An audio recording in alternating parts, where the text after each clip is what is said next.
1961 സ്ത്രീധന നിരോധന നിയമം സ്ത്രീധനം വാങ്ങുന്നതും കൊടുക്കുന്നതും നിരോധിക്കുന്നു. എന്നാൽ ഇനി സ്ത്രീധനം വാങ്ങുന്നത് മാത്രം കുറ്റകരമാകും.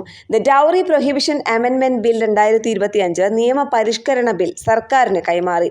ഈ അടുത്ത് നടന്ന വിഭജിക കേസിൽ പോലും കടന്നുവന്ന ഒന്നാണ് സ്ത്രീധനം. നൽകിയിട്ടില്ലെന്നും കുറവാണെന്നുമുള്ള കുറ്റങ്ങളാൽ പീഡനം അനുഭവിക്കുന്നവരും കൊല്ലപ്പെടുന്ന സ്ത്രീകളും കുറവല്ല.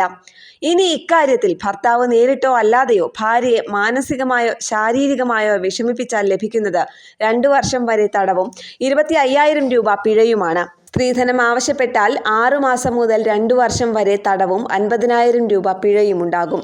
ന്യൂസ് ഡെസ്ക് കേരള പ്രണാമം.